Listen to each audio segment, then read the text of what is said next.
তারপরে ছেলে যে আমার নয়নের তারা, ছেলে যে আমার কলিজার টুকরা, সেটা তো আমার চাই।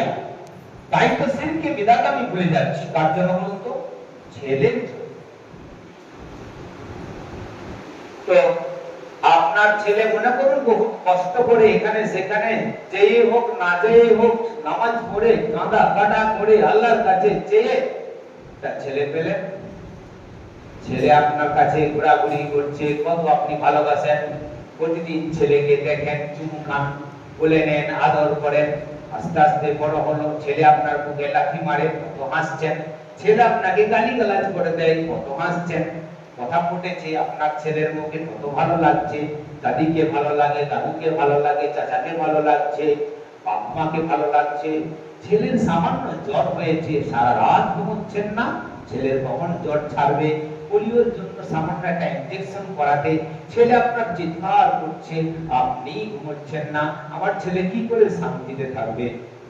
এই ছেলেটাকে আপনার সামনে যদি কোনো দুষ্কৃতীরা এসে বাইরে একটা ইলেকট্রিক পোলে বেঁধে রেখে আপনার ছেলেকে যদি শাস্তি দিতে থাকে, আপনার ছেলেকে যদি চাবুক মারতে থাকে, আপনি আব্বা মা আর আপনার ছেলের শরীরে নানান ভাবে অস্ত্র আঘাত চালাচ্ছে, বলুন এই পরিস্থিতিটা কেমন হতে পারে?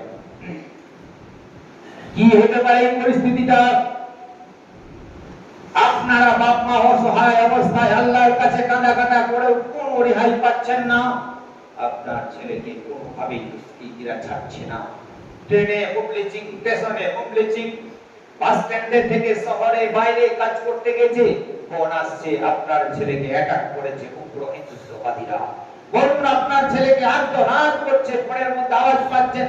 আমার ছেলে বাইরে কাজ করতে গিয়ে আমার ছেলের জন্য আমি কত আশা করে বসেছিলাম, ওগো আল্লাহ ঈদের দিন বাড়ি আসবে, আমার ছেলে কত সুন্দর পোশাক পরে আসবে, আমার ছেলেকে পোশাক পরিয়ে নিয়ে ঈদের নামাজ পড়তে যাব।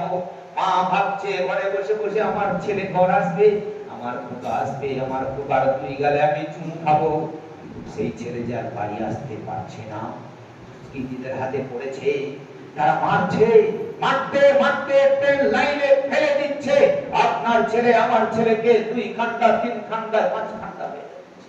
বলুন পৃথিবীতে মনে হবে বেঁচে থেকে লাভ নাই, আল্লাহ গো আমার পরিচয় টুকরা চলে গেল। ঠিক তেমনি ইব্রাহিম আলাইহিস সালাম 80 বছর বয়সে, বাচ্চা নাই, বৃদ্ধ বয়স, তিনি খলিলুল্লাহ। ভাই তিনি চিন্তা করছেন আমার যদি একটা ছেলে থাকতো, তাহলে আমার